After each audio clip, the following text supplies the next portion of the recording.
Olá, bem-vindos de volta ao curso Lógica de Sensores Construindo a Eletrônica de um Robô. Hoje, vamos usar o Arduino para o controle de motores DC em diversas direções, tudo isso através de uma ponte H. Vamos entender como funciona o motor DC? O motor utilizado no projeto é o motor DC, motor de corrente contínua. Ele funciona através de ímãs, que ao passar corrente elétrica no motor, geram um campo magnético, sendo ele responsável pelo acionamento do eixo.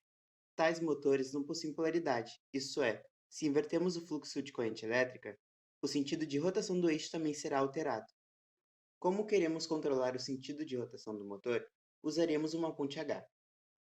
A ponte H utilizada no projeto é a L293D.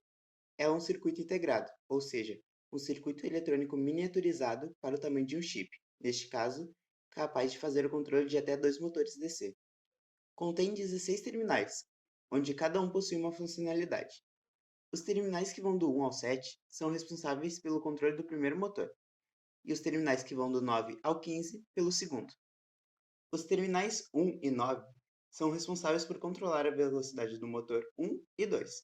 Conforme variamos o valor da tensão que entra nesses terminais, também variamos a velocidade, sendo 0 volts, velocidade zero, logo o motor fica parado, e 5 volts, a velocidade máxima. Como o intuito dessa aula é fazer com que os motores sejam acionados para frente e para trás, na montagem estarão ligados aos 5 volts do Arduino, logo estarão em velocidade máxima. Os terminais 2 e 7 e 10 e 15 são os terminais que conectaríamos aos pinos digitais do Arduino. Eles são responsáveis por controlar o sentido de rotação dos motores 1 e 2. Os terminais 3 e 6 são os que conectaremos no primeiro motor, e os terminais 11 e 14 no segundo. Os terminais 4 e 5 e 12 e 13 devem ser conectados à trilha negativa da protoboard. O terminal 8 deve ser conectado a uma fonte de alimentação externa, no nosso caso, uma bateria de 9 volts. Ela é responsável por fornecer energia aos motores, pois o Arduino não consegue gerar corrente elétrica o suficiente. O terminal 16 deve ser conectado ao pino 5 volts do Arduino. Ele é responsável por fornecer energia elétrica ao circuito integrado. Agora que entendemos a pinagem do CI, circuito integrado, partimos para a montagem do circuito. Começamos pegando o CI L293D, uma protoboard, uma placa Arduino, dois motores DC com caixa de redução e uma bateria de 9 volts. Caixas de redução são utilizadas para o controle da velocidade e força de um motor. Começamos conectando a ponte H na protoboard. Ligamos o terminal 1 na trilha positiva da protoboard conectada aos 5 volts do Arduino, o terminal 2 no pino digital 2, o terminal 7 no pino digital 4 e os terminais 4 e 5 na trilha negativa da protoboard. Depois, conectamos o terminal 9 na trilha positiva da protoboard conectado aos 5 volts do Arduino, o terminal 10 no pino digital 7, o terminal 15 no pino digital 8 e os terminais 12 e 13 na trilha negativa da protoboard.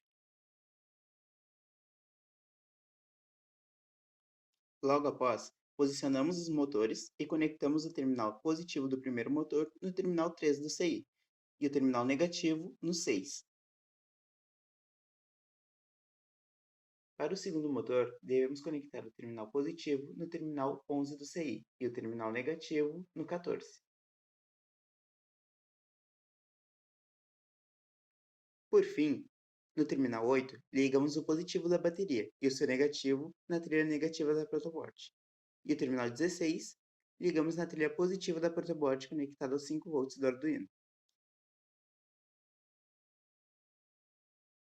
Agora, a programação do circuito.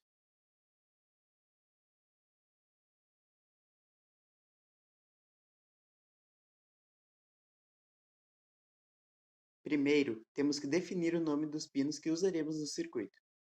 Começamos dando o nome de entrada 1 motor 1 para o pino digital 2, o nome entrada 2 motor 1 para o pino digital 4, o nome entrada 1 motor 2 para o pino digital 7 e o nome entrada 2 motor 2 para o pino digital 8. Depois, no Void Setup, configuramos o entrada 1 motor 1, o entrada 2 motor 1, o entrada 1 motor 2 e o entrada 2 motor 2 como saída, usando a função pinMode, declarando-os como output.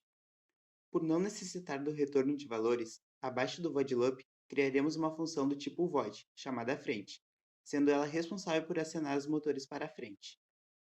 Dentro da função frente, com o comando digital right, colocamos os pinos entrada 1, motor 1 e entrada 2, motor 2 em high, e os pinos entrada 2, motor 1 e entrada 2, motor 2 em low. Com isso, fazemos com que os motores sejam acionados para frente.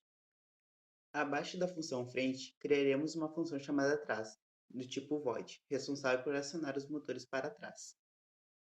Dentro da função trás, com o comando digital right, colocamos o pino entrada 1, motor 1 e o pino entrada 2, motor 2 em low, e os pinos entrada 2, motor 1 e entrada 2, motor 2 em high. Com isso, fazemos com que os motores sejam acionados para trás.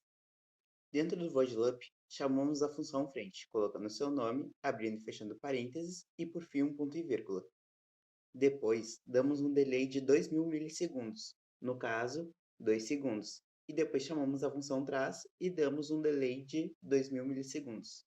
Isso fará com que o robô seja acionado para frente e para trás por 2 segundos. Como o circuito no Tinkercad não possui rodas, podemos ver o movimento dos motores olhando para os seus eixos, onde o positivo simboliza que ele está indo para frente e o negativo para trás.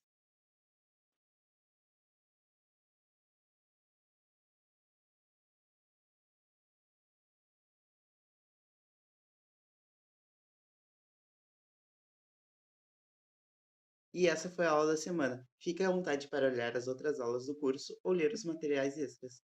Até a próxima!